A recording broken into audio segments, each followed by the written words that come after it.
طواليال قيبتنا وقيبت البعض يوركي يربحيني عاد مسيد عيد مبارك كل عام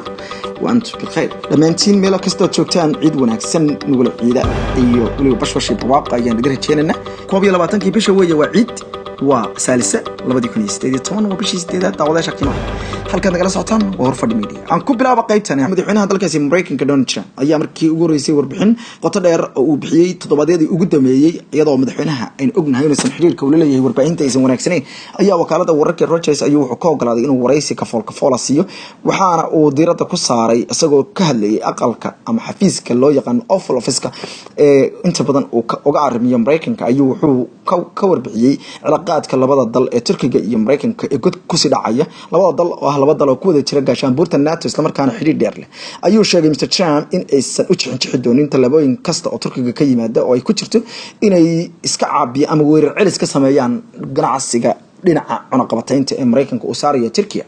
wuxuu sheegay in aysan haba yaraatay wax wada hadal la gelin Turkiga wuxuu yiri waxaan u maleynayaa inay tahay wax aad u xun waxa Turkigu sameeynaya waxaan u maleynayaa in ay sameynayaan khaladaad waaweyn waxaan leeyahay ma jiri doonto wax wada hadal ama wax janjac sidoo kalena wuxuu sheegay in birta iyo aluumiyada iyo naxaasta ay noqon doonaan kuwo la diido ayuu yiri kuwa Turkiga wuxuu yiri waxaan arintan aad iyo aad ayaan uga walaacsanahay waxaan ku sheegaya hal arin hadaad ii weydiiso waa sidee cilaaqaadka aad la leedahay dadka Turkiga cilaaqaad wanaagsan ayaan la leeyahay anigu taraam ahaan ayuu yiri wuxuu yiri maxaa yeelay waxaan in badan aan la haawuri wad ogtahay inaan in badan cilaaqaad wanaagsan la lahaa Turkiga balse waxa aan ka caawiyay Erdogan kolkii aan ku shirnay July buuri magaalada Brussels ee xarunta Belgium isla markaana shirkii NATO aanu ka garab furnay shir anaga noo gaara wuxuu iga codsaday in aan u dalbo oo Israa'iil uga soo celiyo gabadh reer Turki ah oo ay haysteen anuguna markaa waxaan ka dalbaday gabadhaas Israa'iil waan kala hadli doonaa inay ku soo celiyaan dalkeeda fadlan adiguna soo daawadaadka waxay ahayd inay arinta uu igu xushmeeyo oo aan dalabka aan ka dalbaday Erdogan ee aan ku dalbaday inuu wadaadka ii cafiyo inuu saa ii sameeyo toddobaadka la xiriiray waa la soo celiyay wadaadkii gabadhii waxaana lagu soo celiyay dalkeeda iyadoo laga soo musaafiriyay Israa'iil lana soo daayay sidoo kale wuxuu yiri anigu shakhsi ahaan Turkiga waan jecelahay dadka Turkiga waan jecelahay madaxweynaha waxaan nahay saaxiib waxaan aaminsanahay inaanu leenahay cilaaqaad aad wanaagsan laakiin imay xishmeen isla markaana cilaaqaadkanadii waxay ka dhigeen mid hal seeda ama hal jid oo hal dhinac lagu socda haddaba halkii jid ee Mareykanku ku dhamaaday mana jiri doono ayuu u sheegay wakaalada wararka Reuters Mr Trump wuxuu sheegay in uu rajaynayo in sida ugu dhaqsaha badan ay arintan dowladda dalkaasi Turkigu ay u garowsato isla markaana aqligu shaqeeyo wuxuuna sidoo kale ka hadlay arinta qatiyada Iran iyo waliba hadalkii uu ku doonayay inuu wada hadal kula yeesho si loo xalilo ayuu yiri wada hadalada uu la leeyahay ama uu la furo wada hadalada dalkaasi Iran wuxuu yiri Iran oo ku jiro ayatullaha la yiraahdo Ali Khamenei waxa ay isku haystaan inay yihiin ayagu kuwa wax kasta diidi kara balse ayaga ayay u taala haday diideen kulanka ayaga anaguse sida waan jeclaalahay in lagu xalilo dhibaatada buuri Iran naga dhax taala asagoo oo markaasi madaxweynuhu ka jawaabayay su'aalahayd sida loogu gacan saaray hadalkiisii hore ee ku saabsanaa dabcan arintii qatiyadii aan ilaha ku saabsanayd dalkaasi dabcan Iran iyo Mareykanka dawadayaal hatanna Israa'iil warbixin ay soo saartay dawladda dalkaasi Israa'iil isla markaana uu soo daabacay journalka ama wargeyska la yiraahdo Haaretz ee ka soo baxa dalkaasi Yahuud ayaa lagu sheegay in tirada ciidamada Israa'iil ee soo gaaraya cudurka xagga nafsiga ee gaar ahaan kan maskaxda ku dhaca ay kor u kaceen isla markaana ay gaareen 40% guud ahaan tirada guud ee militariga dalkaasi Yahuud ama Israa'iil warbixintan oo ayaa waxa laga soo xigtay wasaaradda gaashaandhigga wargeyska la yiraahdo Haaretz iyo wuxuu sheegay in 47,000 oo ciidamada qalabka sida ee dalkaasi Israa'iil ay u baahan taageero dhinaca cilmi nafsiga ama dhaqaatiir dhinaca cilmi nafsiga ku takhasusay inay siiyaan tababaro iyo inay ka caawiyaan cudurro xagga dhimirka oo soo food saaray waxa ay sheegeen in boqolkii askari ee meel taagan 6 kamidaba ay tabcaan la ahaayeen xanuunkaas markaana ay shaqadii ciidanka hayeen iyo waliba hawsha qaranka u hayeen ay gabeen halka dhowr iyo 30 kalena ay yihiin kuwo bukaan socda shan iyo dumarkana waxay sheegeen in boqolkiiba boqolkiiba gabdhood ee ciidanka kamid ah 15 kamid ah iyaguna ay ildareen xanuun kasta markaana laga soo celiyay hawlaha ama heeganka ay ku jireen dibna loogu soo wiiciyay in ay isbitaal galaan warbixinta ayaa waxaa la sheegay in arintan ay kor u sii qaadantay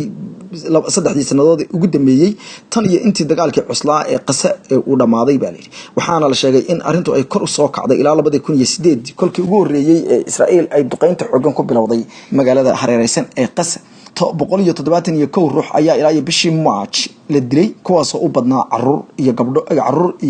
iyo dumar aan waxba galabsan ayada oo hay'adaha qaramada midoobay ay ku tilmaameen Israa'iil inay isticmaalayso wax loogu yeeray awood dheeraad warbixintu sidoo kale ama wargeys sidoo kale wuxuu sheegay in ciidamada dhibaatooyinka haysta kaliya aysan ahayn dhibaatooyinka ay kala kulmayaan caruurta iyo dadka dhibaatada dhaxmaraysa ay tahay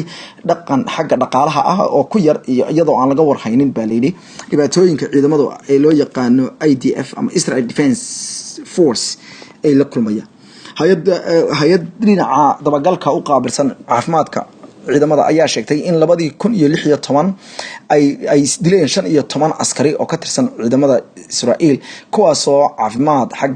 caafimaadkoodu aad u xumaa isla markaana nacay inay dunida sii joogaan waxayna sheegtay in 2016 iyo sanadkii hadda tagay marka la soo hordhigo ay laba jibaarmeen ciidamada Israa'iil taasoo ka dhigan in ugu yaraan 30 askari oo Yahuud ay nafta iyagu iska geeyeen kadib markii ay la kulmeen baa leeyahay wax loogu yeeray cudurro xagga dhimirka ah oo ku dhacay hay'addu waxa ay sidoo kale sheegtay in loo baahan yahay in ciidamada la siiyo tababaro dheeraad iyo in lala talooyin dhinaca caafimaadka iyo dhaqaatiir si gudhow oo la socdo xaaladooda dhinaca dhaqaalaha iyo dhinaca markaasi waxa la adeegyada ah oo ay ku jirto baa la yiri in la ogaado waxa ay tamanayaan iyo qarowga xoogan habeenkii soo wajaha iyo hurdo yaraan baahsan oo soo fosaartay iyo heeganka faraha badan oo laga yareeyo halkan nagala socotaan warfadhi media waaxda dhinaca militariga iyo soo saarista qalabka militariga ee dalkaasi Russia ee loo yaqaan Federal Service for Military Technical Cooperation ayaa waxay ku dhawaaqday inay ka fiirsanayso in ay gabi ahaanba qalabka militariga ah ay ka iibinayso caalamka ay ku iibiso lacagta dollar oo ay sheegtay inay noqotay lacag aan la isku halleyn karin marka ay timaado sida Mareykanku uu ula tacaamulayo dalalka xulafada maanta waxaanu hortaagan su'aalo aad u saabsan oo ku saabsan lacagta dollarka lacagtan oo ah lacagta ugu badan ee aanu qalabka military aan dunida ka iibino ku iibsano ama lacag ahaan dollar ahaan uga iibino haddaba waxay tahay lacagtan ma tahay mid fadhida waa maya Britole maxay noqon kartaa waa mid adag ayuu yiri madaxa u qaabilsan dalkaasi Russia iibgeynta iyo hay'adda dhinaca difaaca iyo soo saarista qalabka ee Federal Service for Military Technical Cooperation Dmitry Zhugayev Mr. Zhugayev oo kaalada wararka RIA la hadlayay ama waraysi gaar ah siinayay wuxuu yiri xaaladda dhan way isbedeshay sida maalmihii ugu dhaweeyay Mareykanka uu dhaqmeeyay gaar ahaan xulafadiisa oo la dhaqmeeyay taas waxay nagu kaliftay inaan eegno wada kale oo aan ku fariisno qaabka aanu u helino lacagtayada ama aan qalabkayaga lacag ugu bedelayno waxaan hor yaala dhowr lacagood oo caalami ah oo ay tahay inaan ku iibsano hadda kadib qalabka military balse maaha dollar ayuu yiri waxaana uu Zhugayev intaas ku daray in isticmaalka lacagta dollarka ay tahay mid aan la isku halleyn karin sida daraadeedna hubka gaar ahaan gantaalaha hadeerto sida weyn looga iibsado dalkaasi Russia ee gantaalaha difaaca ee loo yaqaan S400 ayaa ah kuwa ugu badan ee dalkaasi Russia ay haatan iibgeeyaan waxaana kamid ah dalalka Ruushka dalalka Qatar iyo dalal kale oo saf ugu jira inay hubkaasi helaan intaasi wuxuu ku daray in sidoo kale ay sameeyaan doonaan baxthi ama wuxuu yiri daraasaad ku saabsan halka ay ku dameey karto hadii lacagtan la iska urursado dollarka waayo wuxuu yiri Mareykanku wuxuu go'aansaday inuu caalamka dhan dagaal dhinaca dhaqaalaha ku qaado dabcan dollarka laftiisa waxa ku soo socda dagaalkaas oo kala sida daraadeedna waxay tahay inaanu ka fikirno dalalka kale aan cilaaqaadka la leenahay sida Turkiga Shiinaha iyo waliba dalal kale madaxweynaha dalkaasi Turkiga ayaa isaguna olole ugu jira in dalalka ay ka mid tahay Shiinaha Russia Iran Ukraine iyo dalal kale ay isticmaalaan lacagta loo yaqaano lacag isdhaafsiga ama sarif isdhaafsiga localka ama gudaha oo ah in lacagaha dalalku isdhaafsadaan haatana wali wararkii Russia ku saabsanayay Mareykanka Boston gaar ahaan magaalada Boston dalkaasi Mareykanka ayaa guddiga dhinaca u qaabilsan hay'adda shirkadda leedahay Microsoft Corporation waxay ku qabteen shir jiraa'id ayagoo ku dhawaaqay in ay bilaabatay weerarada ka imaanaya dalkaasi Russia gaar ahaan cutubka ciidamada militariga ee dalkaasi Russia u qaabilsan dagaalka dhinaca internetka ah ayagoo haatan bartilmaameedsanaya xubnaha conservative-ka ah ee Mareykanka gaar ahaan waa kuwa mayalka adag baa loo yaqaana ama dadka dabcan wadaniyiinta lagu tiriyo ee dalkaasi Mareykanka gaar ahaan xisbiga madaxweynaha Donald Trump ee ah kuwa ka soo horjeeda waxa ay sheegeen hay'adan ama shirkadda Microsoft waxay sheegtay in ay ogaadeen website bay yiraahdeen lagu abuuray oo ay abuureen bay yiraahdeen kuwa waxa gareeya ama wax kharbuda ee dhinaca internetka ah oo lala xiriirinayo dalkaasi Russia gaar ahaan cutubka loo yaqaano GRU oo ah cutub ay taageeraan wasaaradda gaashaandhigga ee dalkaasi horeyna ay u sheegteen in ay doonayeen inay weerar dhinaca internetka ay ku qaadaan maxadka Hudson Institute maxad inta badan taageera xubnaha Republicaanka ama Jamhuuriyiinta isla markaana ah kuwa qayb caalami ah oo adduunka oo dhan ku sameeysa la socosho iyo dhinaca dimuqraadiyadda iyo xuquuqul insaanka oo loo yaqaano International Republican Institute waxa warbixintu ay sheegtay in website-ku uu marka hore ku oranayo halkan taawo si aad u hesho macluumaad ku saabsan Hudson Institute laakiin marka taawato waxa ay sheegeen in uu toos kuugu dirayo meel xadaysa oo la wareegaysa password-kaaga ama number sireedkaaga iyo ciwaankaaga kadibna kugu soo faruuraysa arrimo kale oo aadan u dirsan